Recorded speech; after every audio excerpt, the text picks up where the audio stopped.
नीतीश कुमार के आने के बाद से एक धारणा बना दी गई थी कि ये पढ़े लिखे व्यक्ति हैं और ये शिक्षा में इन्होंने सुधार किया है, जबकि ज़मीनी हकीकत ये है कि बिहार में आज शिक्षा की स्थिति लालू जी के राज से भी ज़्यादा खराब है। राहुल गांधी बिहार के किसी गांव में एक रात अगर रहे हो पूरे जीवन में तो हमको बता दें। अरे भाई, तुम दिल्ली में बैठ के बिहारियों के नाम पर हंसते हो और यहाँ पर आके बैठ के ज्ञान दे रहे हो। मोदी जी का भाषण 14 में हमने लिखा है, मैं आपको कोट कर देता हूँ। मोतिहारी में मोदी जी ने कहा कि इसी चीनी मिल के बनी हुए चीनी से चाय पीऊंगा तब बिहार लौटूंगा। मोतिहारी चीनी मिल का जमीन एक एक टुकड़ा बांट दिया गया, बेच दिया गया और खरीदने वाले आधे से ज्यादा भाजपाई हैं। आपके कैमरे पर कह रहा हूँ, फिर कहेगा कि मानहानि का दावा करेंगे। मोदी जी जब कह रहे हैं कि अनाज देंगे तो क्या दिक्कत है? जब आप गुजरात में जाते हैं तो आप बात कर रहे हैं गिफ्ट सिटी का, आप बात कर रहे हैं सोलर पार्क का, और जब आप बिहार में आते हैं तो आप कहते हैं हम आपको 4 किलो अनाज दे रहे हैं। एक बार बिहार के लोगों को भी तो बताओ भाई, तुम्हारे यहाँ इंडस्ट्री कब लगेगी, उसका बात भी नहीं कर रहे हो, क्योंकि ये प्री नोशन है कि बिहारियों को क्या चाहिए भाई, 4 किलो अनाज दो। क्या आप कास्ट बैरियर को तोड़ पाएंगे? यहाँ पे हमेशा कास्ट बेस्ड पॉलिटिक्स हुई है। जाति एक फैक्टर है, लेकिन जाति एक मात्र फैक्टर नहीं है। तेजस्वी की क्या होगा? कुछ नहीं है, वो तो लालू जी के लड़के हैं। जिस पायदान पर वो हैं अभी, वो इसलिए नहीं है कि उन्होंने कुछ अचीव किया है, वो इसलिए है क्योंकि वो लालू जी के लड़के हैं। ऑपरेशन सिंदूर को as a political fallout आप क्या देखते हैं? देश की जनता ये नहीं चाहती थी कि रुके। जिस तरीके से सीज फायर हुआ उससे बीजेपी को पॉलिटिकल नुकसान होगा।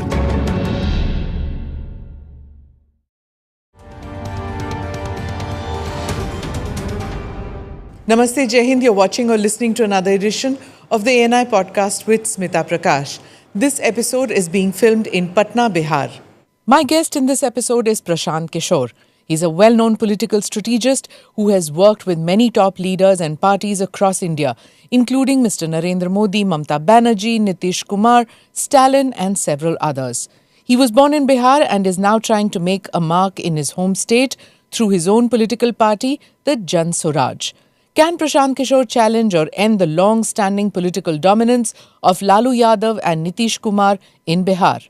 I'm joined by my colleague Naveen Kapoor in this podcast. Prashant ji, thank you so much for coming on the podcast.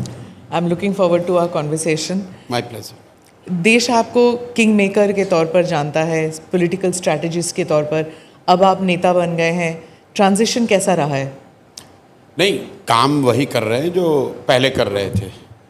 पहले दल और नेताओं को राजा बनाने की दिशा में लगे थे, कोशिश होती थी। अभी कोशिश ये है कि बिहार के लोग और यहाँ के बच्चे राजा बने। तो फंडामेंटल लेवल पे कोई काम में डिफरेंस नहीं है। पहले भी लोगों को यही सलाह देते थे कि किस तरह से दल को ऑर्गेनाइज करें, किस तरह से वो जनता के बीच में जाएं, किस तरह के का उनका कम्युनिकेशन का स्ट्रेटजी होना चाहिए, संगठन को कैसे और मजबूत या धारदार बनाया जा सकता है, चुनाव कैसे लड़ा जा सकता है। बेसिकली काम आज भी वही कर रहे हैं। यहाँ पर लोगों को इकट्ठा करके एक दल बनवाया है जिसका नाम है जन स्वराज। मैं उसका नेता नहीं हूँ, उसको बनाने वालों में मेरी एक भूमिका है, बड़ी भूमिका है, लेकिन मैं उसका स्वयंभू नेता नहीं हूँ। वो यहाँ के उन सारे लोगों ने मिलकर दल को बनाया है जिनकी बड़ी लंबे समय से चाहत रही है कि बिहार में भाजपा और लालू जी के अलावा एक विकल्प हो। और जो लोग भी उस विकल्प को चाहते थे और जिनकी एक तरह से राजनीतिक मजबूरी भी रही है कि उनको नया दल चाहिए, नया विकल्प चाहिए, लेकिन इतने बड़े स्केल पर कोई बना नहीं पा रहा था। तो जब हम लोगों ने ये प्रयास शुरू किया तो वो लोग जुड़े हैं। अब ये उनकी समझ, उनकी ताकत सब मिलकर बना रहे हैं। 1 करोड़ से ज़्यादा लोग आज जन स्वराज में जुड़े हुए हैं। ये साधारण घटना नहीं है। चूँकि ये दल पहली बार बन रहा है और बिहार को लेकर एक प्री कंसीव नोशन है कि यहाँ पर कुछ आमूल चूल कुछ अलग नहीं हो सकता है, इसलिए लोगों को ये भरोसा नहीं हो रहा है कि हो सकता है क्या। लोग देख रहे हैं ज़मीन पर इस संगठन के तौर पर जन स्वराज भाजपा के आधिकारिक जो नंबर घोषित हैं संगठन के, उससे करीब करीब 2 गुना है बिहार में। जुड़े हुए हैं का क्या मतलब है? मतलब जो सक्रिय सदस्य हैं, पदाधिकारी हैं और राजनीतिक कार्यकर्ताओं के नज़रिए से जन स्वराज आज बिहार में सबसे बड़ा दल है। ये संभव है कि वो जो लोग जुड़े हैं वो बहुत सक्रिय नहीं हैं। ये संभव है कि उनकी ताकत बहुत बड़ी ना हो। ये संभव है कि वो मीडिया के नज़र में या समाज के नज़र में बहुत बड़े व्यक्ति नहीं है, बहुत बड़े बाप के बेटा नहीं है। लेकिन अगर आप प्योरली संख्या के हिसाब से देखेंगे तो जन स्वराज से बड़ा राजनीतिक संगठन बिहार में कोई नहीं है। आपने कई बड़े बाप के बेटे और बेटियों के साथ काम किया है, उन्हें राजा रानी बनाया हुआ है। अब आप प्रजा के साथ काम कर रहे हैं, जैसे आपने कहा। What is the difference? नहीं, डिफरेंस ये है कि पहली बात आप ये समझिए कि इसकी ज़रूरत क्यों है। बिहार में जब हम लोग आकर जन स्वराज की हमने प्रयास शुरू किया तो हमारे पास भी इस तरह के एक्स एमएलए एमपी के लड़के या उनके घर वाले, उनको जोड़कर काम शुरू करने का एक विकल्प था। लेकिन जब मैंने बिहार में एक अध्ययन कराया कि पिछले 30-35 साल में बिहार में विधायक सांसद कौन बना है, चाहे वो किसी दल से बना, तो 2-2.5 महीने के रिसर्च से हम लोग को पता चला कि बिहार में सिर्फ 1250 परिवार के लोग ही आज तक एमएलए एमपी बने हैं, चाहे वो किसी भी दल से बना हो। हम लोग को लगता है कि लालू जी के परिवार का वर्चस्व है।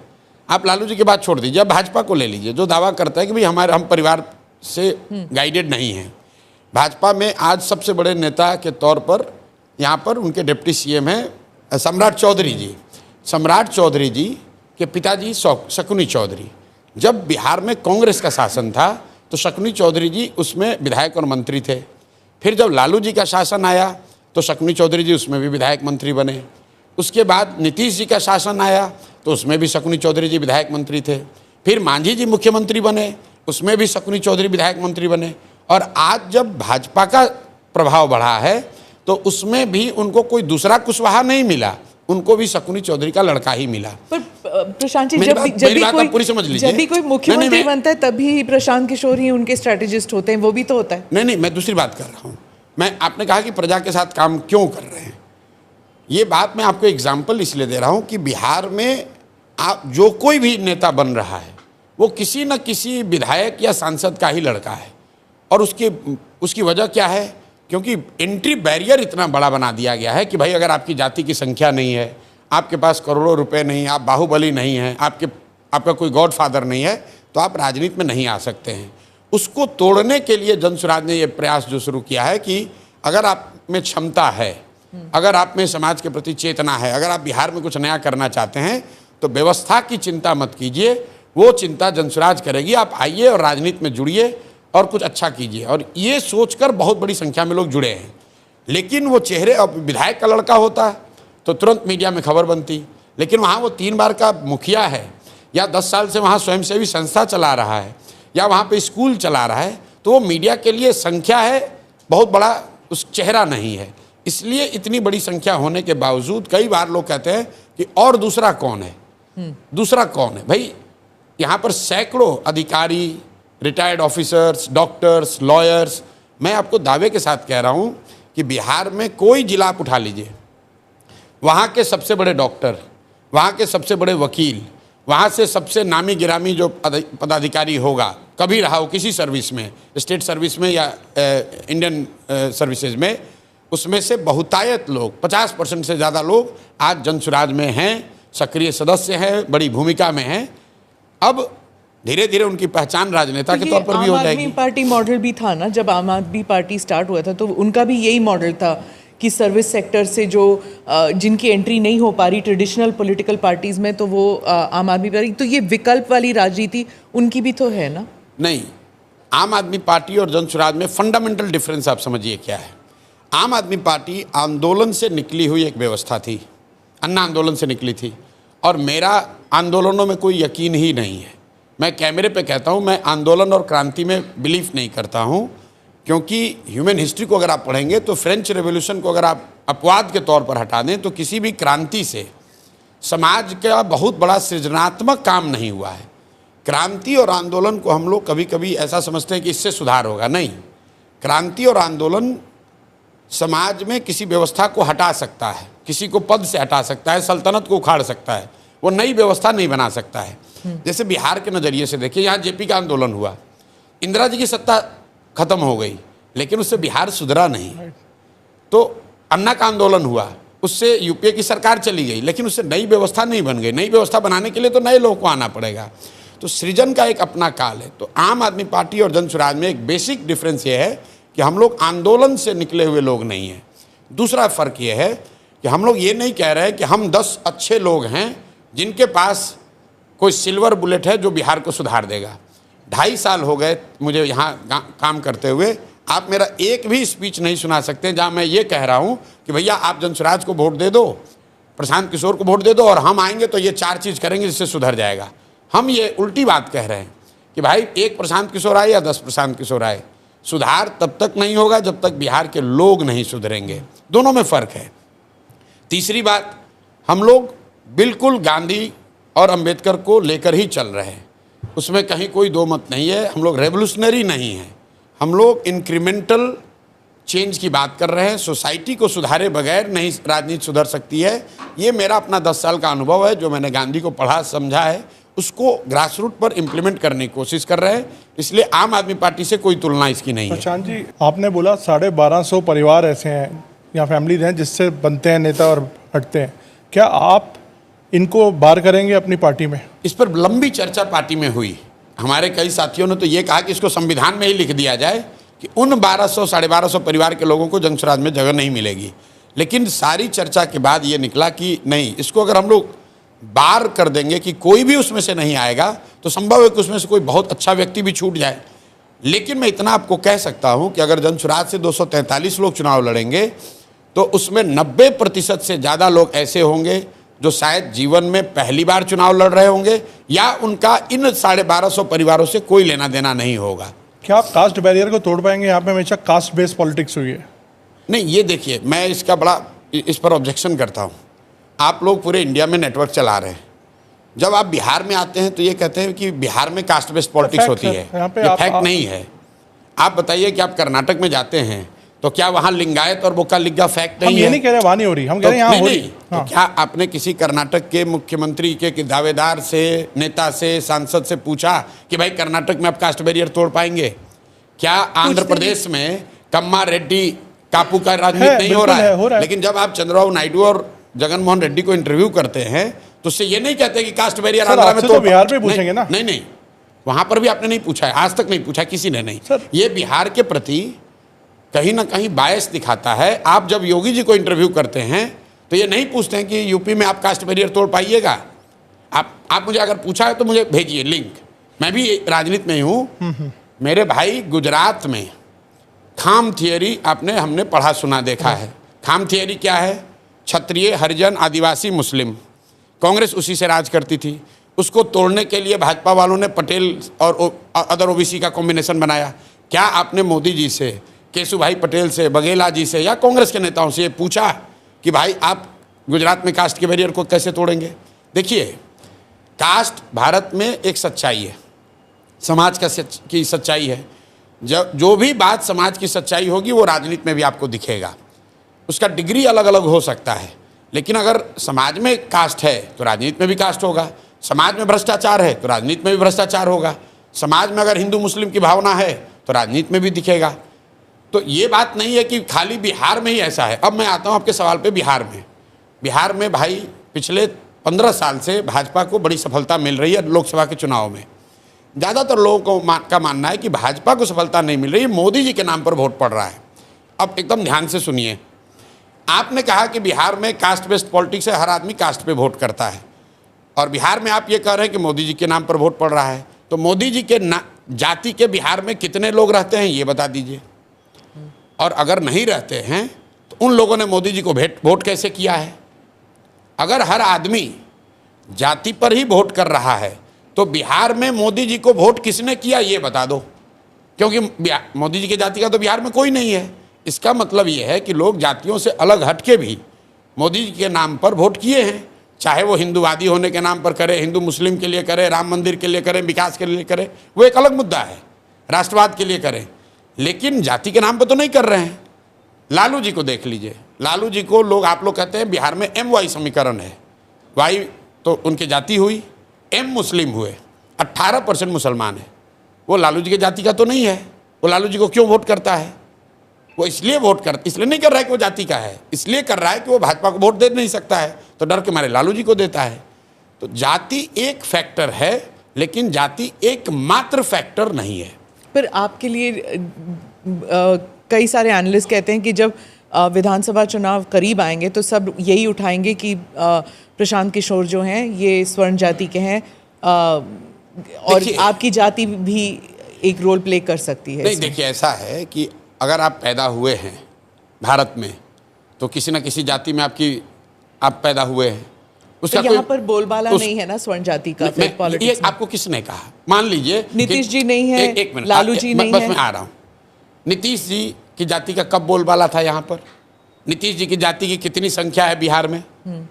2% से कम नीतीश जी की जाति की संख्या है।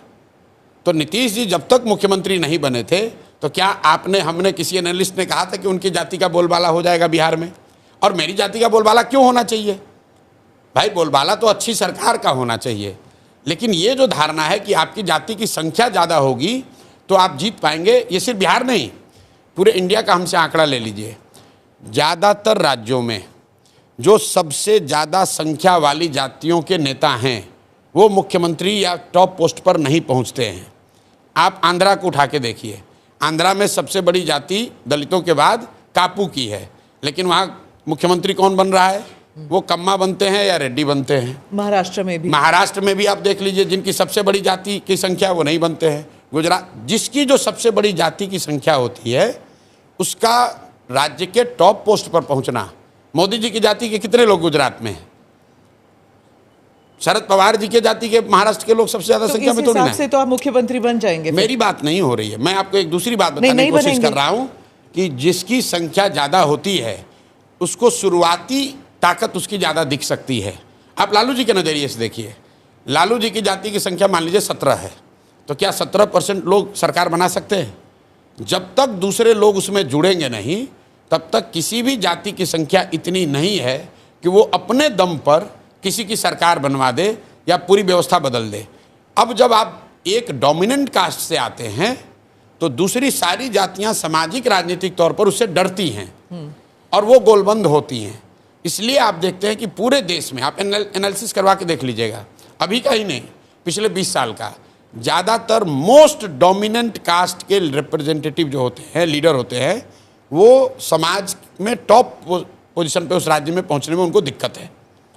लालू जी भी नहीं बने हैं, लालू जी भी बिहार उन्होंने एक बार जीता है, ये ध्यान रखिए। आप कहिएगा लालू जी यहाँ यादव सबसे बड़ी समाज उनका संख्या वो बने, नहीं बने। लालू जी यहाँ 1995 में एक ही बार चुनाव जीते अपने दम पर, और वो तब जीते जब वो गरीबों के नेता के तौर पर देखे जाते थे। उसके बाद जब वो पिछड़ों के नेता हुए, तो जब वो गरीबों के नेता थे तो लालू जी की पार्टी 54 में 53 MP जीत कर आई थी, तब बिहार झारखंड साथ में था। तो आप जब लालू जी पिछड़ों के नेता बन गए तो उनकी MP की संख्या घट के 20-25 हो गई। जब वो यादवों के नेता हो गए तो घट के 10-12 आ गए। अब वो RJD के यादव के नेता हैं तो उनकी संख्या 2-4-5 है। यादवों की संख्या उतनी है जितनी पहले थी। यादव और 1995 तेजस्वी की क्या होगा? भाई उनकी कुछ नहीं है, कुछ नहीं है, वो तो लालू जी के लड़के हैं। तो उनकी जो कुछ भी है वो तो लालू जी का है।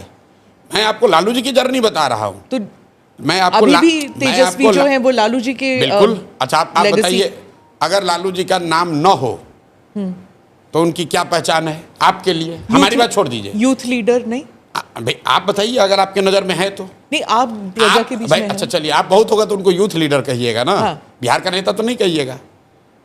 भाई तेजस्वी यादव का आपने खुद कहा यूथ लीडर हैं, जैसे बहुत सारे यूथ लीडर हैं यादव समाज के, उनसे बहुत काबिल यूथ लीडर हैं, दूसरे समाज में भी लड़के हैं। लेकिन जिस पायदान पर वो हैं अभी, वो इसलिए नहीं है कि उन्होंने कुछ अचीव किया है, वो इसलिए है क्योंकि वो लालू जी के लड़के हैं।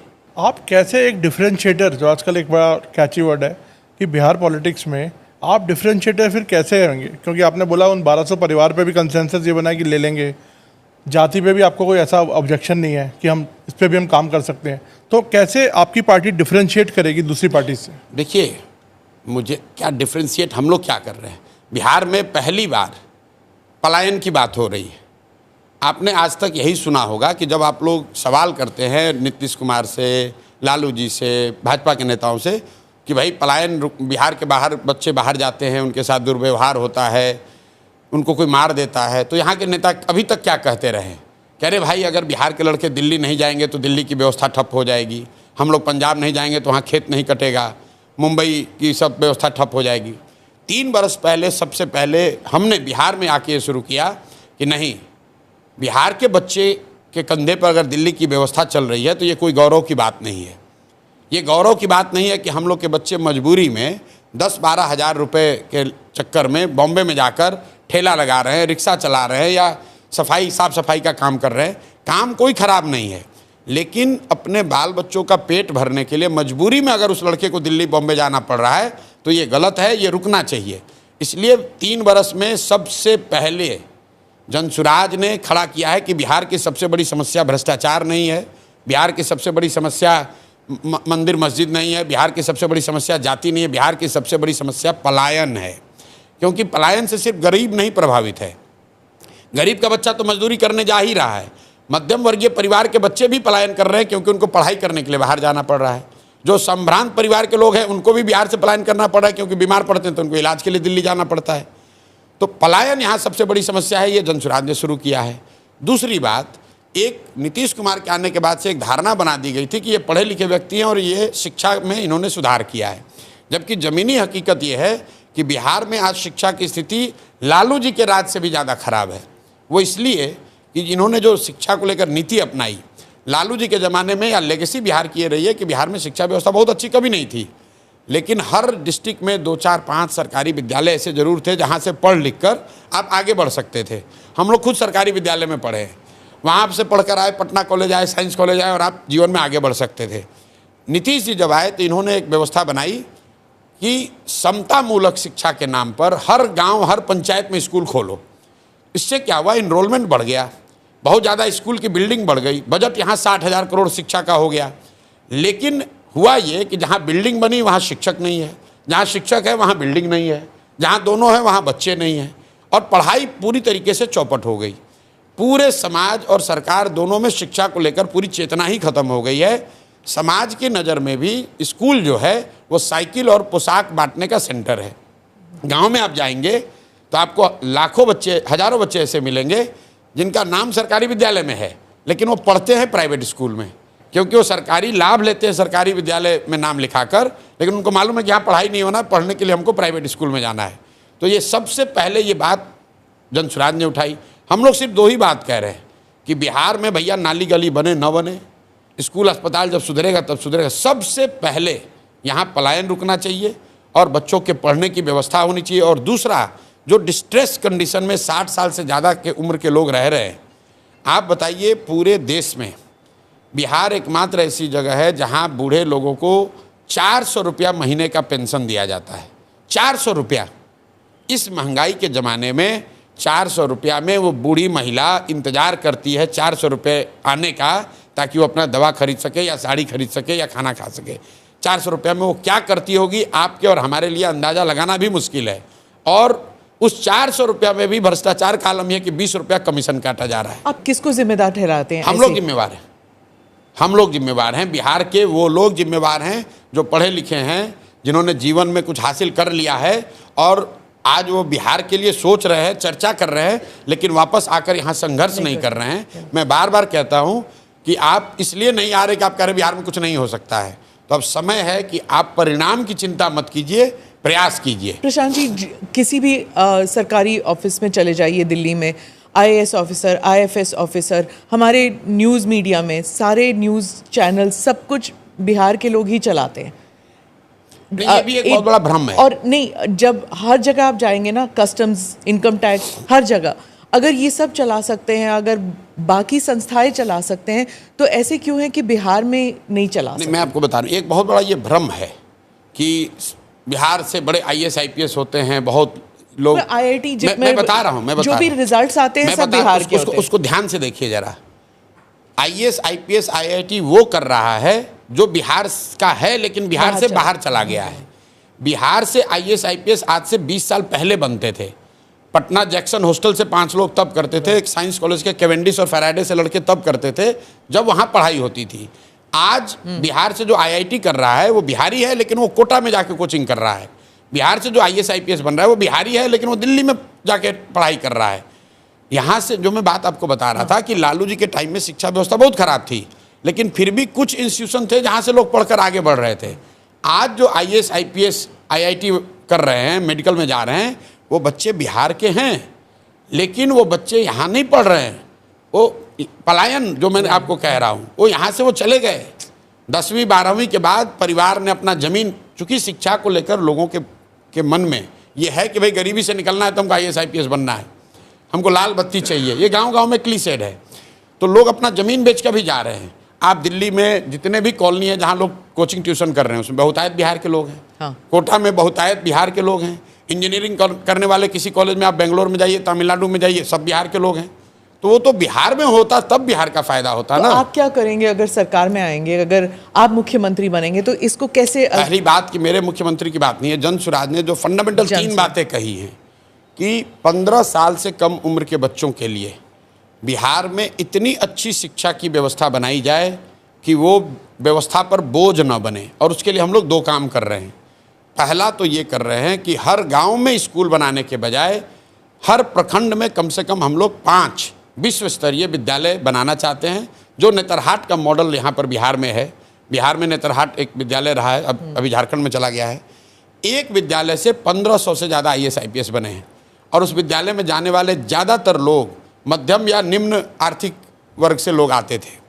तो हम लोग का लक्ष्य है कि बिहार में हर प्रखंड में कम से कम 5 अच्छे विद्यालय ऐसे जरूर बनाए जाएं जहां पर विश्व स्तरीय पढ़ाई हो। और इन 5 विद्यालयों को बनाने के लिए भी मैं कह रहा हूं कि मुझे 5 साल लगेंगे, क्योंकि हर साल जो यहाँ बजट उपलब्ध है उसमें मैं एक विद्यालय को बढ़िया बना सकता हूँ। प्राइवेट पार्टनरशिप में मैं भी आ रहा हूँ, नहीं मैं उस पर आ रहा हूँ। दूसरा, जब ये करेंगे, अगर आप 5 विद्यालय बनाएंगे तो उससे क्या होगा, तो पूरे स्कैंडिनेवियन कंट्री में ये मॉडल है कि rather than taking good school to the every village, take people kids to the good school. जो शहरों में जो होता है, दिल्ली में आप बैठे हैं, आपके घर के बगल में स्कूल नहीं है, स्कूल आपसे 10 किलोमीटर दूर है, आप अपने बच्चे को गाड़ी से या स्कूल बस से भेजते हैं। तो जन स्वराज का मॉडल ये है कि हर प्रखंड में कम से कम 5 अच्छे अगर विद्यालय बना दिए जाए और स्कूल बस की सुविधा दे दी जाए तो 20 मिनट से ज़्यादा किसी को ट्रैवल नहीं करना पड़ेगा, और ये व्यवस्था 5 वर्ष में बनाई जा सकती है।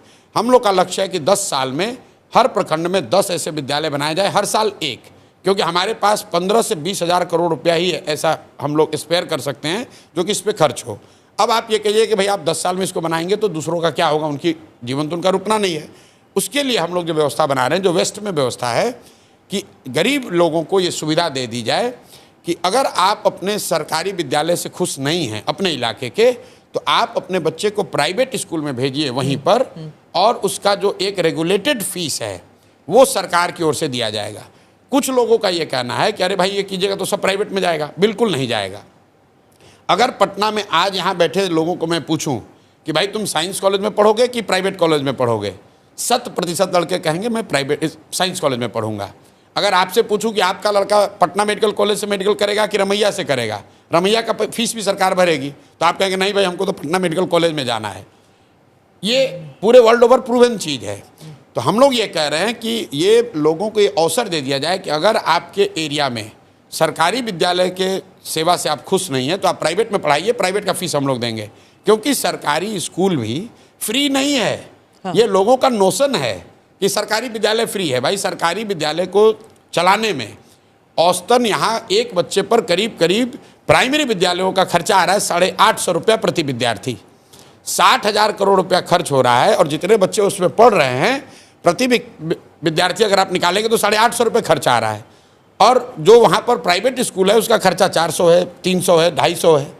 तो व्हाट वी आर सेइंग कि जो पब्लिक स्कूल्स हैं, जो सरकारी विद्यालय है, उसको अगले 5 से 10 साल में इतना अच्छा बनाया जाए कि वो एस्पिरेशनल विद्यालय बन जाएं, और तब तक जो गरीब लोग हैं उनको ये सुविधा दी जाए कि आप प्राइवेट में अपने बच्चे को पढ़ाइए, उसका रेगुलेटेड फीस सरकार देगी। तो जो बजट अवेलेबल है अभी हम लोग के पास, उससे उसको हम लोग 3 भाग में बांटना चाह रहे हैं। एक 15 से 20 हज़ार करोड़ रुपया हम लोग ये नए वर्ल्ड स्केल के स्कूल बनाना चाहते हैं, उस पर खर्च करना चाहते हैं। हर साल 550 विद्यालय बनाएंगे, तो अगले 5 साल में 2500, अगले 10 साल में 5000 विद्यालय बन जाएंगे।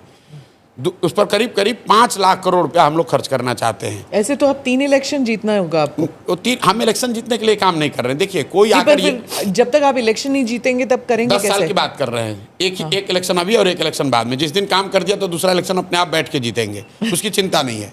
मैं उनमें से नहीं हूँ जो ये कहेगा कि मैं आऊँगा और कल बिहार की व्यवस्था सुधर जाएगी। नहीं सुधरेगी। अगर आपको वर्ल्ड क्लास स्कूल बनाने हैं तो उसके लिए 10 साल का प्लान होना चाहिए, 5 लाख करोड़ रुपए लगेंगे और उसको मैं बता रहा हूं कि इंक्रीमेंटली कैसे 10 साल में किया जाएगा। 1/3 बजट हम लोग अभी की जो व्यवस्था चल रही है इसको एफिशिएंट और बेहतर बनाने में खर्च करेंगे और 1/3 इस जो हमारा बजट है अभी एजुकेशन का उसका हम लोग खर्च करना चाहते हैं जो प्राइवेट में जाना चाहता है उसको उसका फीस भरने के लिए। फोकस शिक्षा है। है। दूसरी बात हम लोग ये कह रहे हैं कि 0 से 15 के लिए शिक्षा है और 15 से जो 50 साल का है उसको हम लोग कह रहे हैं कि उसके हाथ में पूंजी दिया जाए, उसको हाथ में सस्ता ऋण दिया जाए ताकि वो काम कर सके। जैसे आपके यहाँ दिल्ली में डीबीटी में नहीं, डीबीटी में नहीं, डीबीटी में मेरा कोई यकीन नहीं है।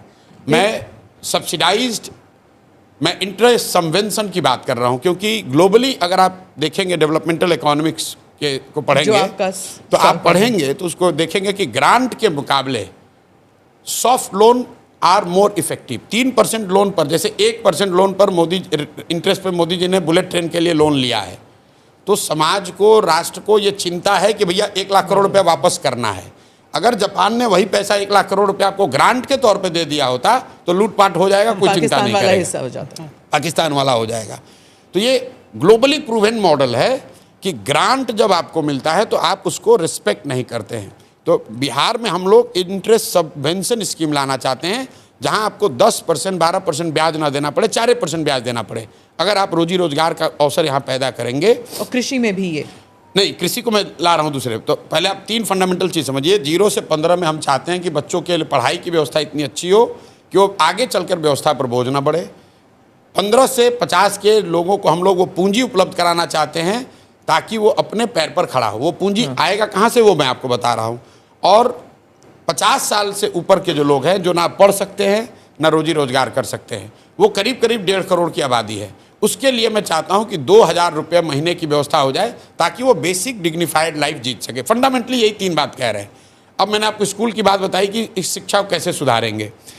अब आप ये कह सकते हैं कि ये इतने बड़ी जो सबसे बड़े 15 से 50 का समस्या है कि इनको रोजगार कैसे दोगे, पलायन कैसे रुकेगा, इनको पूंजी कहाँ से आएगी। इसके लिए सिंपल बात है, बिहार में लोगों का पलायन इसलिए हो रहा है क्योंकि यहाँ से पूंजी और बुद्धि का पलायन हो रहा है। पूंजी का पलायन का मतलब ये नहीं है कि हम बाहर से इन्वेस्टमेंट लाएंगे। पूंजी का पलायन का मतलब ये है, आप समझिएगा कि सीडी रेशियो जो है जो रिजर्व बैंक जारी करता है, देश में अभी सीडी रेशियो है एवरेज 70, अभी हुआ था 74, तो देश में हंगामा हुआ भाई कम करो, ज़्यादा पैसा दिया जा रहा है। बिहार में सीडी रेशियो 1990 से पिछले साल तक है 40%। इसका मतलब क्या है कि हर साल बिहार से, पिछले साल बिहार से करीब करीब 2.25 लाख करोड़ रुपया बैंकों ने बिहार के लोगों का यहाँ से ट्रांसफ़र किया है दूसरे राज्यों में, वहाँ पर रोजी रोजगार के लिए। तो तेलंगाना में सीडी रेशियो, आंध्रा में, गुजरात में, तमिलनाडु में, केरल में सीडी रेशियो कितना है? 90, 95, 100, 105। नहीं है ना, इसीलिए तो इंडस्ट्री कैसे कोई लेना देना नहीं है। इन्वेस्टमेंट तो उसी में जा रहा है। नहीं, बिल्कुल नहीं।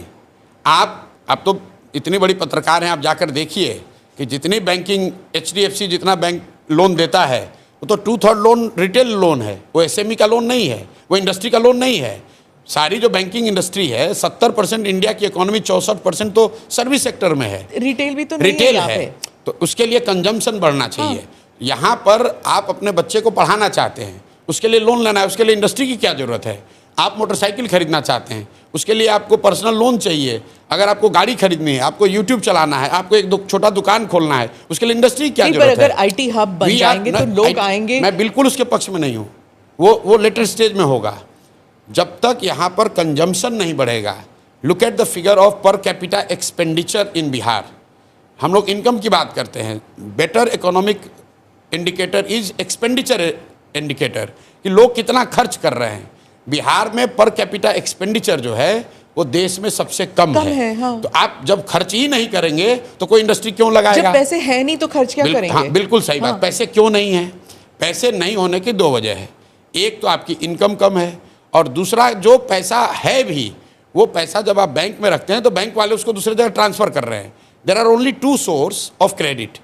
एक जो पैसा आप कमाकर खर्च के बाद बचाते हैं वो आपका कैपिटल है, और दूसरा जो बोरोड कैपिटल है जो आप बैंक से लेते हैं। ठीक है, अगर बिहार में 70% क्रेडिट सीडी रेशियो हो तो हर साल बिहार में 2.25 लाख करोड़ रुपया, ध्यान दीजिए, 2.25 लाख करोड़ रुपया बिहारियों का पैसा एक्स्ट्रा इन्वेस्ट होगा उसके लिए किसी इंडस्ट्री की ज़रूरत नहीं है। हम लोग ये चाहते हैं कि एज ए फर्स्ट स्टेप जो बिहार का पैसा है वो बिहार में लोगों को ऋण मिले। यहाँ बैठे हुए लोगों से पूछ लीजिए, जो लोग यहाँ बैठे हैं, अगर आपको नोएडा में फ्लैट खरीदना है HDFC आपको लोन दे देगा आपके इनकम स्टेटस पर, लेकिन अगर आपको खगड़िया के अपने गांव में घर बनाना है तो HDFC लोन नहीं देगा। ये काम क्या नीतीश कुमार ने नहीं किया, क्या लालू बिल्कुल, यादव ने नहीं किया? यही बात आज आप दिन भर ये कॉन्क्लेव कीजिएगा। सबसे ये एक सवाल मेरा आग्रह जरूर पूछिए कि भाई प्रशांत किशोर कह रहे हैं कि हर साल बिहार से करीब 2 लाख करोड़ रुपए का पूंजी का पलायन हो रहा है, और 1990 से ये आंकड़ा लिख लीजिए, RBI का आंकड़ा अभी चेक करा लीजिएगा पूछने से पहले। 1990 से लेकर पिछले वित्तीय वर्ष तक बिहार से 26,35,000 करोड़ रुपया बैंकों ने ट्रांसफ़र किया है दूसरे राज्यों में, जो बिहार का पैसा है। अब आप कह रहे हैं कि नीतीश कुमार क्यों नहीं करते हैं, तो भाई उनको समझ होगा तब तो। आप बिहार में किसी पॉलिटिशियन को CD रेशियो की बात करते हुए अगर सुने हो तो हमको बता दीजिए। आज पूरे दिन मिल के आप खाली यही पूछिए, आपके यहाँ तेजस्वी यादव भी आएंगे, नीतीश कुमार भी आएंगे, उनसे पूछिए कि भाई प्रशांत किशोर ने ये कहा है, यहाँ के फिनांस मिनिस्टर को बुला लीजिए, अगर वो बता दे कि भाई CD रेशियो होता क्या है, ये 2 लाख करोड़ रुपया ट्रांसफ़र हो रहा है, ये बता दे तो हम ये काम ही छोड़ देंगे। उसको मालूम ही नहीं कि भाई ये होता क्या है। भाई देश के स्तर पर आप निर्मला सीतारामन जी से सवाल पूछती हैं कि CD रेशियो 74 हो गया है, बैंकों में स्ट्रेस है, पूछते हैं ना आप लोग, वो जवाब दे रही हैं। बिहार के फिनांस मिनिस्टर को बुलाइए, उसको पूछिए भाई अभी तुम्हारा CD रेशियो क्या है। बिहार में भी कॉन्स्टिट्यूशनली एक कमिटी है जिसका काम है कि इसको देखे हर महीने कि CD रेशियो राष्ट्रीय औसत के आसपास रहे। मुख्यमंत्री भी उस बैठकों में जाते हैं, नीतीश कुमार भी जाते हैं, लेकिन जाते हैं खड़ा होकर भाषण देते हैं, भाई बैंक वाले तुम लोग लोन नहीं दे रहे हो, बहुत दिक्कत हो रहा है, आप लोग सुधारिए। लेकिन जैसे नीतीश कुमार का बात यहाँ पुलिस वाला नहीं सुन रहा है, CO BDO डॉक्टर टीचर नहीं सुन रहा है, वैसे बैंकर भी नहीं सुन रहा है। क्योंकि बैंक के लोन तब देंगे जब उनके लिए आप कंड्यूसिव इन्वायरमेंट बनाएंगे, उनके साथ मिलकर काम करेंगे, तब तो वो करेंगे। बैंकर हमारी बात सुनकर ये कह रहे हैं कि पहली बार भैया कोई बात तो कर रहा है हम लोग का। हम लोग तो कल मुझे रात में मैं सारण में था, कैनरा बैंक के RM और DM मिले वहाँ। मैंने पूछा भाई कैनरा बैंक के लिए बिहार कितना बड़ा मार्केट है? बोला सर बहुत बड़ा मार्केट है। हमने बोला क्रेडिट के लिए या डिपॉजिट के लिए? कहता सर अभी तो डिपॉजिट के लिए है, आप आ जाए, आप जैसे लोग आ जाए तो हम लोग चाहते हैं यहाँ लोन भी दें। यहाँ लोन देने के लिए कोई सुविधा ही नहीं है। प्रशांत जी, आप कह रहे हैं कि नीतीश कुमार की बात कोई नहीं सुनता है, दरोगा अरे भाई तो अगर नहीं सुन रहा है तो CD रेशियो 40 क्यों है? और सुनिए एक बात, चूंकि आपका हम इसी लात पहले आए हैं कि आपके पास दिन भर आपका कार्यक्रम है, लालू यादव के लड़के आएंगे यहाँ, लालू जी आए तो उनसे भी पूछिएगा। लालू जी जब मुख्यमंत्री बने, और ये मेरे कहने पर मत पूछिए, अपनी टीम से रिसर्च करा लीजिए, लालू जी जब 1990 में मुख्यमंत्री बने तो बिहार में क्रेडिट डिपॉजिट रेशियो था 36%। लालू जी जब तक रहे मुख्यमंत्री तो वो घट के हो गया 18.5%। 18.5%। बैंक पैसा तो यहाँ ले रहे हैं, लेकिन लालू जी की इतना जंगल राज हुआ कि डर के मारे वो सब पैसा बाहर चला गया। नीतीश जी के सारे सुशासन, सो कॉल्ड सुशासन के बाद वो 18 बढ़ के 40 हुआ। लेकिन मैं आपको पूरा आंकड़ा दे रहा हूँ, 1990 से लेकर पिछले वित्तीय वर्ष तक RBI का आंकड़ा ये बता रहा है कि अगर बिहार में देश के औसत के बराबर CD रेशियो होता तो 26 लाख करोड़ रुपया बिहारियों का बिहार में रहता। आप अंदाज़ा लगाइए उससे कितने ज़्यादा घर बनते, कितनी ज़्यादा गाड़ियाँ खरीदी जाती, कितनी दुकानें खुलती, कितने लोग छोटे व्यापार करते। उससे यहाँ रोजगार होगा, उससे पलायन रुकेगा। इसलिए हम लोग का पहला जो बजुका है वो ये है कि 6 महीना में CD रेशियो को इंक्रीमेंटल बेसिस पर 70 जरूर कर देंगे, और वो इतना बड़ा टेढ़ा काम नहीं है। आपके पास बजूका है, दूसरी तरफ क्या है? क्योंकि आप जिस तरह दूसरी तरफ जात है, दूसरी तरफ लालू दिखाएंगे भाजपा का डर, और भाजपा दिखाएगा नीतीश का डर। अभी प्रधानमंत्री आए, आप उनके भाषणों को सुनिए, और अभी हमने ये सीरीज भी शुरू किया है, प्रधानमंत्री इन गुजरात, प्रधानमंत्री इन बिहार। प्रधानमंत्री कच्छ गए तो उन्होंने कहा कि भाई कच्छ में, मेरे कच्छ में, उनके शब्द हैं, मेरे कच्छ में दुनिया का सबसे बड़ा सौर ऊर्जा पार्क बन रहा है।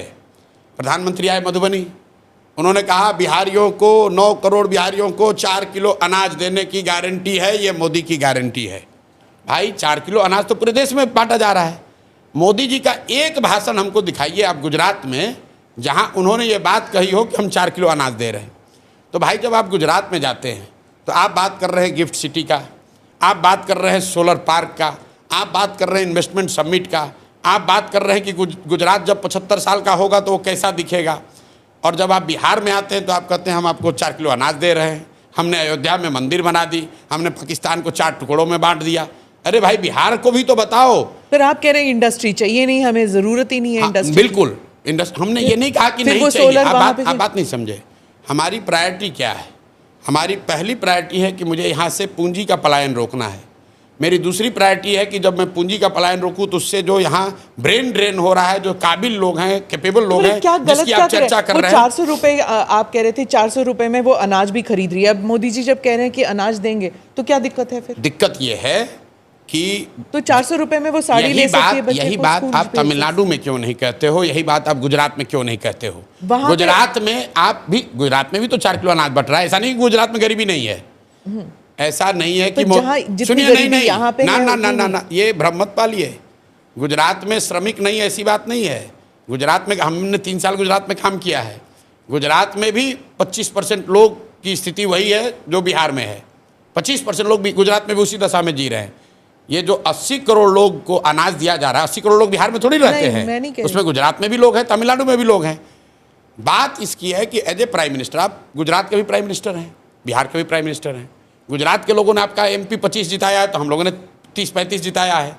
एक बार बिहार के लोगों को भी तो बताओ भाई कि भाई तुम्हारे यहाँ चीनी मिल कब लगेगा, तुम्हारे यहाँ इंडस्ट्री कब लगेगी, बिहार के बच्चों का पलायन कब रुकेगा, बिहार के लोगों का शिक्षा कब सुधरेगा। बिहार में आप वो बात ही क्यों नहीं करते? काम नहीं कर पाए वो छोड़िए, उसका बात भी नहीं कर रहे हो, क्योंकि ये प्री नोशन है कि बिहारियों को क्या चाहिए भाई, 4 किलो अनाज दो। मधुबनी में आए मोदी जी, तो सुनिए ना सुनिए, मोदी जी आए अभी मधुबनी में, उनके मुंह से निकल गया या उनके लिखने वालों ने गलती कर दी। उन्होंने कहा कि सहरसा से, अपने हिसाब से बहुत बड़ी घोषणा की है, सहरसा से आधुनिक वंदे भारत ट्रेन चलेगी, जिससे श्रमिक परिवार के लोग आसानी से यहाँ से बॉम्बे और सौराष्ट्र में जाकर मजदूरी कर पाए, उनको जाने में सुविधा होगी। अब बताइए ये कितनी गलत बात है कि मोदी जी ये कह रहे हैं कि बिहार के बच्चों को मजदूर बनकर सौराष्ट्र और मुंबई में काम करने के लिए एक और बढ़िया ट्रेन खोला जाएगा। ट्रेन खुले, लोग ताली बजा रहे हैं, प्रशांत किशोर इसका विरोध कर रहे हैं, हमें ऐसी ट्रेन नहीं चाहिए। तो सुनिए, ना काम हो ना कुछ नहीं हो, लेकिन हमें ऐसी ट्रेन नहीं चाहिए जहां पर हम लोग के बच्चे जानवर की तरह बैठकर मजदूरी करने जाएं। अब आप कहिए कि यहीं बैठा रहे, तो अंग्रेजों ने भी यही कहा कि तुम लोग यहाँ खाए बगैर मर रहे हो, हमारे साथ चलो मॉरिशस में चल के मसाला का खेती करो। तो क्या वो हम लोग का भला कर रहे थे? आप मोदी जी का भाषण सुनाइए जब वो गुजरात में ये कहें कि भाई गुजरात से श्रमिक परिवारों के लिए आधुनिक वंदे भारत ट्रेन चलेगी, जहाँ से कि आप बॉम्बे में जाकर काम कीजिएगा, चाहे मनमोहन सिंह जी हो या मोदी जी हो। मनमोहन सिंह सुनिए, कोई भी आदमी, मनमोहन सिंह जी इतने बड़े इकोनॉमिस्ट थे, हार्वर्ड में गए ना पढ़ने के लिए, क्या फर्क पड़ता है? उनको ये समझ नहीं थी कि बिहार की स्थिति क्या है, उनकी समझ तो होगी। उनको ये समझ नहीं थी कि यहाँ पर बिहार में क्या चल रहा है, बिहार की इकोनॉमिक स्थिति क्या है। उनको देश की इकोनॉमिक स्थिति की समझ थी, बिहार की समझ नहीं थी। मैं आपको बताता हूँ कि बिहार में फैक्ट्री क्यों नहीं लोग लगाते। अगर बिहार में फैक्ट्री लग जाए तो 10-12 हज़ार रुपये में गुजरात में, तमिलनाडु में मजदूरी करने के लिए लेबर मिलेगा कहाँ से? अगर पंजाब में गेहूं की खेती बंद हो जाए तो उससे देश में गेहूं की उपलब्धता कम हो जाएगी। तो कोई नहीं चाहेगा कि पंजाब में गेहूं की खेती बंद हो जाए। उसी तरह बिहार और उत्तर प्रदेश के कुछ हिस्से जो है, इसको लेबर का फैक्ट्री बना दिया गया है, और लोग ये चाहते हैं कि ये मोटे तौर पे स्थिति बनी रहे ताकि लोग यहाँ से 10-12 हज़ार में जाएं, गुजरात में, तमिलनाडु में जो इंडस्ट्रियल जोन्स हैं वहाँ पर जाकर यहाँ पर लेबर वहाँ पर काम करे।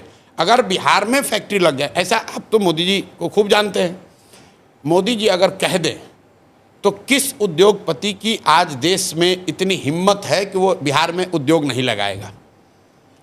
और आप बताइए, मोदी जी का भाषण 14 में हमने लिखा है, मैं आपको कोट कर देता हूँ। मोतिहारी में मैंने उस समय मोदी जी से कहलवाया, मोदी जी ने कहा कि इसी चीनी मिल से के बनी हुए चीनी से चाय पीऊंगा तब बिहार लौटूंगा, तब वोट मांगने आऊंगा। 14 में कहा था, नहीं बना। नहीं बना। अरे भैया, मोतिहारी चीनी मिल का जमीन एक एक टुकड़ा बांट दिया गया, बेच दिया गया, और खरीदने वाले आधे से ज़्यादा भाजपाई हैं। आपके कैमरे पर कह रहा हूँ, फिर कहेगा कि मानहानि का दावा करेंगे। आधे से ज़्यादा मोदी जी के पार्टी के लोगों ने उस मिल के ज़मीन को बेच लिया, हड़प लिया। उसके बाद मोदी जी वहाँ 4 बार गए, लेकिन गलती मोदी जी की नहीं है, गलती बिहारियों की है, मोतिहारी के लोगों की है, क्योंकि 14 के बाद 3 चुनाव हुआ और तीनों बार भाजपा को ही मोतिहारी में फिर जिता दिया। और इस बार नहीं जिताएगा, इस बार सबक सिखाएगा, उनको दिखेगा। प्रशांत जी, आपका थोड़ा सा मुझे कंफ्यूजिंग लग रहा है। एक तरफ कह रहे हैं पलायन रोकना है जी, दूसरी तरफ कह रहे हैं हम इंडस्ट्री नहीं लगाना चाहते। अभी इनिशियली नहीं लगाना चाहते। तो जब जॉब जनरेट यहाँ नहीं होंगी तो भैया जॉब जनरेट, लोग पलायन करेंगे ना। नवीन भाई, आप तो देश दुनिया देखे हैं। न्यूजीलैंड में कौन सी बड़ी इंडस्ट्री का नाम आप जानते हो? हमको बता दो। न्यूजीलैंड के मॉडल को सुन बिहार तो के लो, मॉडल में रेप्लिकेट कैसे कर सुन सकते तो लो, हैं? यही तो बात कर रहे हैं भाई। सिंगापुर में तो कोई इंडस्ट्री नहीं है, न्यूजीलैंड में तो कोई इंडस्ट्री नहीं है, सर्विस सेक्टर है ना। सुन तो लो, फिनलैंड में तो कुछ नहीं है, स्वीडन इंडस्ट्री में है, तो कुछ नहीं बहुत बड़ी है। इंडस्ट्री अरे है। वहां, अरे मेरे भाई, स्वीडन में, नॉर्वे में जो बड़ी फैक्ट्रियां, बता दो आप हमको कौन है भाई। सब वहां पर क्या है, बिहार जैसी जो इकोनॉमी है, यहाँ बड़े इंडस्ट्रियल पार्क नहीं बन सकते हैं। एक तो हम लोग लैंडलॉक्ड हैं, दूसरा पॉपुलेशन डेंसिटी ज़्यादा है। In the first phase we have to boost up our education and service sector, and we have to provide good education to the kids, and we have to provide more resources in the hands of people so that people are able to do something on their own. यहाँ के लोग industrious हैं, मेहनत करने वाले लोग हैं। आपके ऑफिस में जो फॉल सीलिंग का काम किया होगा, मैं दावे के साथ कह सकता हूँ वो यूपी का, बिहार का लेबर कॉन्ट्रैक्टर होगा। सीनियर पोजीशन में सब बिहार से लोग हैं, ऐसी कोई बात नहीं। अरे सीनियर तो हम ये जनरलाइज नहीं कर सकते। सुनिए ना, सीनियर तो हम भी हैं, जाके दूसरों को सलाह दे रहे हैं, वो संख्या कम है, लेकिन हजारों की संख्या में जो लेबर काम कर रहे हैं वो बिहार के हैं। अगर बिहार में ही कंस्ट्रक्शन बढ़ेगा तो जो फॉल सीलिंग वो दिल्ली में बना रहा है लड़का, वो आकर बिहार में बनाएगा। अब बिहार में कंस्ट्रक्शन कब बढ़ेगा? जब लोगों के पास पैसा होगा। पैसा कब होगा? जब उनके पास पूंजी होगा, रोजगार होगा। तो भाई इंडस्ट्री अगर एक यहाँ लग भी जाए, मान लीजिए एक अडानी आके यहाँ इंडस्ट्री लगा दे, एक अंबानी फैक्ट्री बना दे, उससे कितने लोगों को लेबर मिलेगा? 10,000, 20,000, 50,000, 1 लाख। बिहार में 13 करोड़ लोग रहते हैं भाई। ये बहुत बड़ा भ्रम है। यहाँ आप देखिएगा, दिन में सब नेता आएगा, कहेगा सरकारी नौकरी दिए हैं 5 लाख। आंकड़ा एक और नोट कर लीजिए, दूसरे लोग नहीं बताएंगे। बिहार में चपरासी से लेकर मुख्य सचिव तक जितने लोग सरकारी नौकरी करते हैं, वो टोटल संख्या है 23.25 लाख। टोटल संख्या है 23.25 लाख लोग ही सरकारी नौकरी में हैं। यहाँ नेता आएगा और दावा करेगा कि हम 10 लाख दे दिए हैं नौकरी, हम 5 लाख दे दिए, हम 20 लाख दे देंगे। 78 साल की व्यवस्था के बाद बिहार में सिर्फ 23.25 लाख लोग ही सरकारी नौकरी करते हैं, जो कि पॉपुलेशन का 1.97% है। प्रशांत जी, तो अगर आप सरकारी नौकरी से बिहार में रोजगार देना चाहते हैं तो ना ये संभव है, ना आगे कभी संभव होगा। बिहार में रोजगार तब होगा, पलायन तब रुकेगी जब लोगों के पास शिक्षा हो, काम करने के लिए उनके पास पूंजी और एक कंड्यूसिव इन्वायरमेंट हो, और बूढ़े जो लोग हो गए हैं, जिसको व्यवस्था ने पिछले 30 वर्ष में ठग लिया है, उसकी चिंता हम लोग ले। यही वेलफेयर इकोनॉमी है, यही वेलफेयर स्टेट की कल्पना है कि जो बच्चे हैं उनको पढ़ाया जाए, जो यंग हैं वो काम करें, जो बूढ़े हैं उसको हम लोग अपने कंधे पर उसका बोझ उठाकर चले। यहाँ पे कुछ स्टूडेंट्स हैं, उनके सवाल हैं। आप स्टूडेंट्स की बात कर रहे थे। I think we can take a couple of questions. Good morning everyone, मेरा नाम शरद सागर है। इस इवेंट का हिस्सा बनना मेरे लिए बहुत सम्मान की बात है, और मेरा आपसे ये सवाल है कि जैसे हमने डिजिटल मीडिया और एआई को पॉलिटिकल कम्युनिकेशन में उभरते हुए देखा है, तो इसकी क्या भूमिका रही है राजनीतिक को प्रभावित करने में? आप एआई का इस्तेमाल करते हैं? नहीं करते हैं भाई। देखिए, ये बहुत ओवर हाइप चीज़ है, और कुछ लोग मतलब मेरे जैसे लोगों को भी बताते हैं कि आप ही ने सोशल मीडिया रेवोल्यूशन यहाँ पॉलिटिक्स में शुरू किया है। सारा कुछ ट्विटर आपने शुरू किया, ट्विटर, फेसबुक सब शुरू किया, ठीक है। वो मोदी जी का फेसबुक का पेज 2008 में बना था, उसको चलाया मैंने, वो मैं समझ रहा हूँ। लेकिन फेसबुक या ट्विटर, ये जो चीज़ें हैं, ये तो माध्यम है। गांधी जी ने जब आंदोलन किया तो उस समय अंतर्देशीय पत्र और लिफाफा था, तो उस पर लिखते थे। आपके हमारे लिए फेसबुक है तो हम फेसबुक पर लिख रहे हैं। महत्व इसका नहीं है कि वो लिफाफा है और आज फेसबुक है, महत्व इसका है कि कौन लिख रहा है और क्या लिख रहा है। मैसेज और मैसेंजर की महत्ता है, मीडियम की महत्ता नहीं है भाई। पहले लिफाफा था, अंतर्देशीय पत्र आया, फिर उसके बाद टेलीग्राम आया, फिर टेलीविज़न का इंटरव्यू आया, अभी फेसबुक है, फेसबुक के बाद टिकटॉक आ गया, टिकटॉक के बाद एआई आ जाएगा। ये तो बदलता रहेगा। लेकिन एआई के आप एक्सपर्ट हैं, उससे आप मास के मसीहा नहीं हो जाएंगे। आप गांधी, मोदी, इंदिरा गांधी नहीं हो जाएंगे सिर्फ एआई को जानने से, तब तो एआई के इंजीनियर हो जाते। वो सिर्फ एक मीडियम है, मैसेज की महत्ता है, मैसेज देने वाले के क्रेडिबिलिटी की महत्ता है। मीडियम तो बदलता रहेगा। ये जरूर है कि इन चीज़ों से चीज़ें फास्ट ट्रैक हो गई हैं। अंतर्देशीय पत्र को या लिफाफा को गांधी जी ने अगर कोई पत्र लिखा होगा तो उसको दूसरे जगह पहुंचने में 7 दिन लगा होगा। आज अगर मोदी जी लिख रहे हैं तो 7 सेकंड में वहां पहुंच रहा है। इतना फर्क है। आप पदयात्रा में निकले, कन्हैया भी पदयात्रा कर रहे हैं क्या? कौन पदयात्रा कर रहा है? कन्हैया नहीं, अभी हमने तो सुना नहीं कोई पदयात्रा। मार्च में नहीं, बीच में कुछ यात्रा कर रहे थे कन्हैया जी, लेकिन वो उतने समय के लिए था कि आरजेडी पे थोड़ा दबाव बनाया जाए कि 2-4 सीट बढ़ जाए। फिर आरजेडी वालों ने ऑब्जेक्ट किया कि अरे तुम यहाँ पर आके राजनीति करोगे, तो उसको भगा लिया कांग्रेस वालों ने। देखिए, राहुल गांधी भी यात्रा कर रहे हैं। कहाँ कर रहे हैं यात्रा? आए तो राहुल जी आते जाते हैं। राहुल जी यात्रा नहीं करते हैं। यात्रा बिहार में, मैंने तो अभी कल परसों कहा है कि राहुल गांधी बिहार के किसी गांव में एक रात अगर रहे हों पूरे जीवन में तो हमको बता दें। एक रात पूरे जीवन में राहुल गांधी एक रात अगर किसी बिहार के गांव में रह के दिखा दें तो हम मान लेंगे।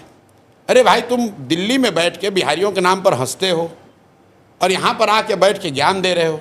राहुल गांधी के पार्टी कहाँ हंसते हो? क्या किया उन्होंने? कहा सुनिए, दिल्ली में अभी उनके तेलंगाना में उनके चीफ मिनिस्टर रेवंत रेड्डी अभी नया नया चीफ मिनिस्टर बने हैं, 2-2.5 साल हुआ है। उससे पहले टीडीपी में था, उससे पहले आरएसएस में था, भाजपा में। मुख्यमंत्री बनने के बाद उसने आधिकारिक तौर पर एक बयान दिया एक इंटरव्यू में कि बिहारियों का डीएनए है मजदूरी करना, बिहार के लोग पैदा ही हुए हैं मजदूरी करने के लिए। अब उन्होंने ऐसा क्यों कहा? क्योंकि वो जितने उनके राइवल केसीआर के एडवाइजर या ऑफिसर थे वो सब बिहार के बैकग्राउंड के थे।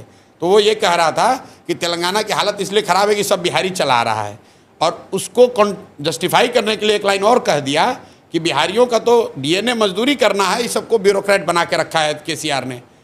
आप मुझे बताइए, राहुल गांधी बिहार में आ रहे हैं, आज कांग्रेसी भी आएंगे, उनसे ज़रा पूछिएगा कि भाई तेलंगाना में रेवंत रेड्डी पर ने ये कहा है कि नहीं, और अगर कहा है तो आप लोगों ने उस पर क्या सवाल जवाब किया।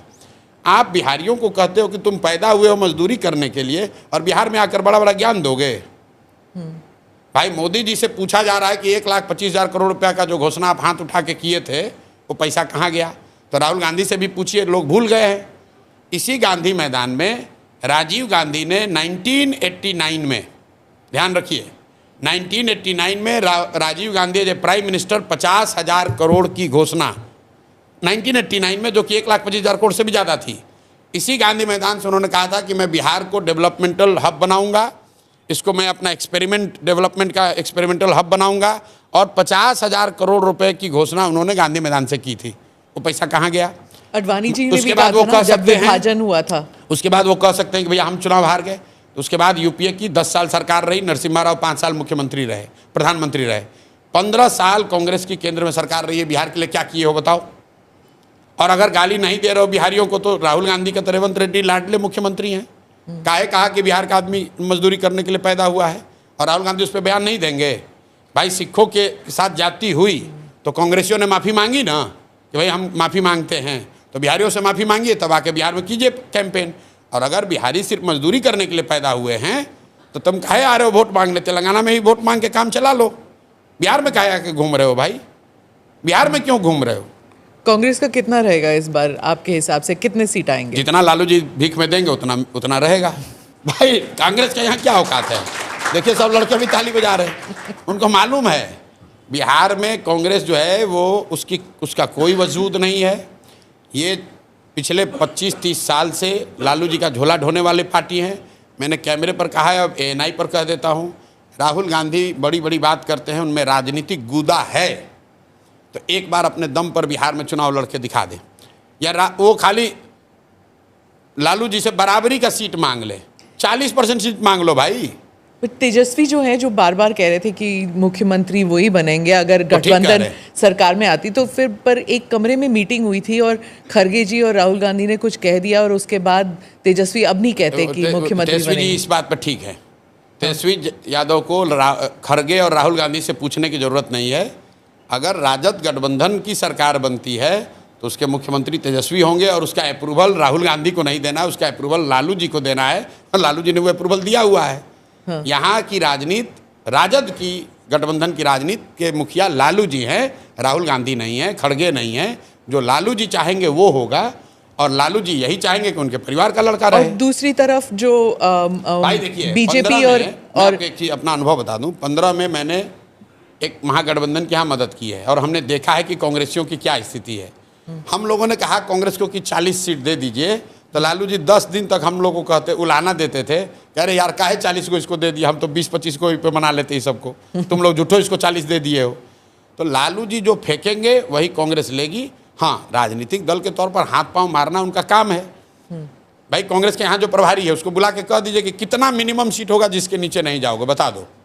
सर आप नंबर अगले दिन उस प्रभारी ही हट जाएगा। सर आप नंबर दीजिए। मैं बता रहा हूं, वो प्रभारी ही हट जाएगा। अगर एक आए थे उड़ीसा के प्रभारी यहाँ कांग्रेस के, कुछ बोले तो लालू जी ने उसी को हटवा दिया। अभी कांग्रेस को यहाँ कांग्रेस नहीं चलाती है, लालू जी चलाते हैं।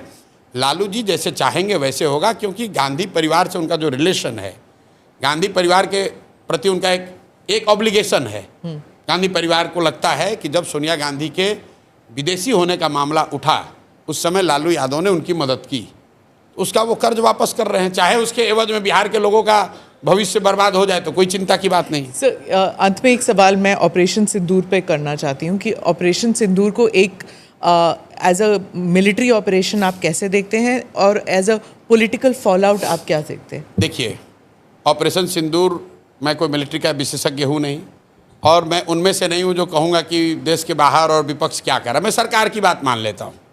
सरकार ने कहा, हम लोग के विदेश मंत्री ने कहा, जयशंकर जी पढ़े लिखे समझदार बहुत सुलझे हुए व्यक्ति हैं, जयशंकर जी ने ये कहा ऑपरेशन सिंदूर के हवाले से, शायद आप लोग के ही इंटरव्यू में, कि जो सीज फायर हुआ वो पाकिस्तान की पहल पर हुआ।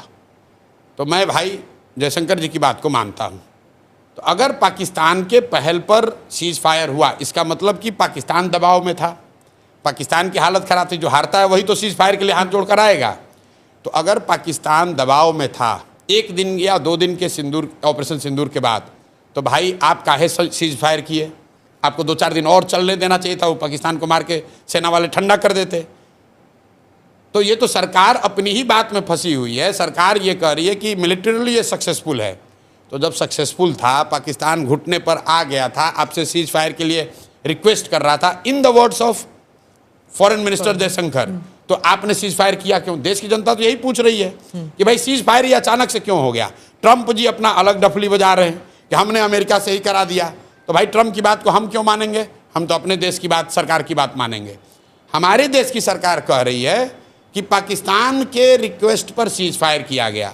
तो देश के नागरिक होने के नाते हम लोग पूछ रहे हैं कि भाई इतने दिन के बाद मौका मिला था, आपने ऑपरेशन सिंदूर शुरू किया, देश भर के लोग आपके साथ खड़े हुए और पाकिस्तान की हालत ये हो गई कि एक ही दिन में सीज फायर के लिए वो घुटने पर आ गए थे, तो 2-4 दिन और चलने देते। तो सर, ऑब्जेक्टिव, और अगर क्या ऑब्जेक्टिव था जो पूरा हो गया कि अच्छा, मीडिया में तो ये चला कि इस्लामाबाद लेना ऑब्जेक्टिव है। नहीं, वो तो मीडिया में तो ये चला कि बलूचिस्तान को स्वतंत्र कराना ऑब्जेक्टिव है।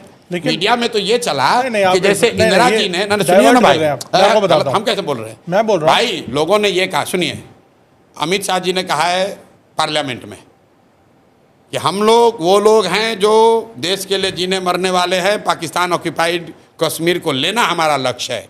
तो अगर पीओके लेना लक्ष्य था और पाकिस्तान घुटने पर आ गया था तो काहे सीज फायर किए? अगर बलूचिस्तान को आज़ादी दिलानी थी, पाकिस्तान घुटने पर था, तो क्यों समझौता किए?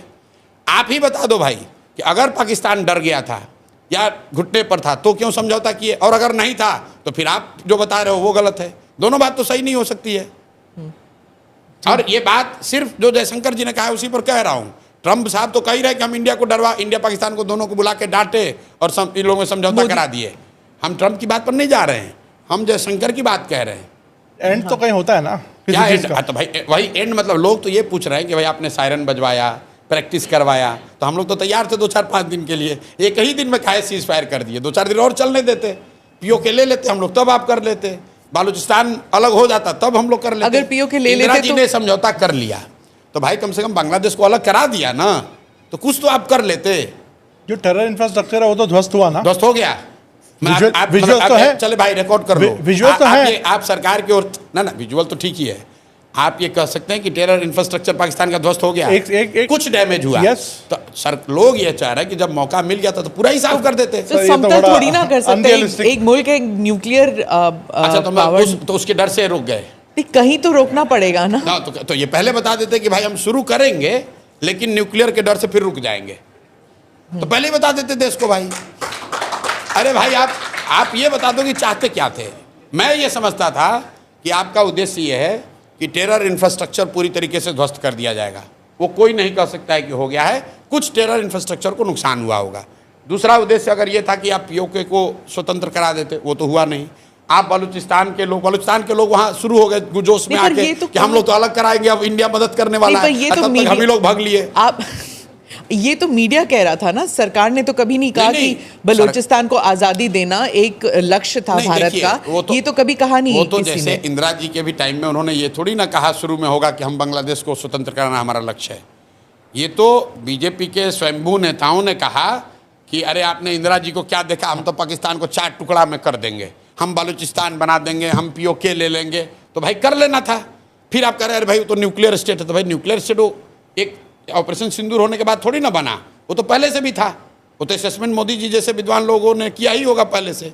तो भाई काहे लड़ाई शुरू किए, और किए तो पूरा करना चाहिए। देश की जनता ने तो नहीं कहा कि हम लोग न्यूक्लियर वाले से डर रहे हैं। भाई देश की जनता तो आपने जब सायरन बजवाया तो हम लोग अंधेरे में निकले, सब जाके प्रैक्टिस कर लिया कि भाई चलो अब न्यूक्लियर गिरे या बम गिरे हम लोग तैयार हैं। तो काहे भागे आप मैदान छोड़ के।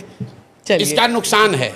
मैं आपको ऑन सीरियस नोट, बीजेपी को अगर आप मुझे एनालिस्ट पूछेंगे तो चुनावी नुकसान होगा। जिस मैनर में ऑपरेशन सिंदूर को जिस मैनर में रोका गया, और ख़ासकर ट्रंप के ट्वीट के बाद, मैं अपना अनुभव आपको बता रहा हूँ। मुझे किसी ने अमेरिका से भेजा उस समय कि ट्रंप ने ट्वीट किया है कि सीज फायर हो गया। तो मैंने कहा यार फोटोशॉप होगा, ये ऐसा कैसे हो सकता है, ये विश्वास नहीं कर सकते हो आप। स्पीच था उनका। हाँ नहीं ट्वीट पहले, सबसे पहले ट्वीट आया था। तो मुझे ऐसा लगा, मुझे खुद लगा कि अरे यार ये तो हो ही नहीं सकता है। तो मतलब देश की जनता को ये लगा कि यार इतना बड़ा जब हम लोग तैयार मेंटली प्रिपेयर हो ही गए थे तो 1-2 दिन 4 दिन एक उसको लॉजिकल कंक्लूजन तक ले जाना था। नहीं ले गए, चलिए उनका डिसीजन है, लेकिन नहीं हुआ, मतलब पॉलिटिकल वो खुद भी कह रहे हैं नहीं हुआ है। उसके बाद आप मोदी जी का बयान सुनिए, डैमेज कंट्रोल करने के लिए वो क्या कह रहे हैं कि ऑपरेशन सिंदूर जारी है, उसका फॉर्म बदल गया है। वो भी नहीं कह सकते हैं कि रोक दिया है, क्योंकि उनको भी मालूम है कि देश की जनता ये नहीं चाहती थी कि रुके। जिस तरीके से सीज फायर हुआ उससे बीजेपी को पॉलिटिकल नुकसान होगा। Thank you very much Prashant ji कि आप आए, एंड आपको शुभकामनाएं। मेरे सवाल आप जो यहाँ लोग आए उनसे पूछिएगा जरूर कि 26 लाख करोड़ का पलायन हुआ है, सीडी रेशियो का मतलब क्या होता है। ठीक है, यहाँ जो लोग मुख्यमंत्री बनने का दावा कर रहे हैं। धन्यवाद। Thank you. Thank you for watching or listening to this edition of the ANI podcast with Smita Prakash. Do like or subscribe on whichever channel you have seen this or heard this. Namaste. Jai Hind.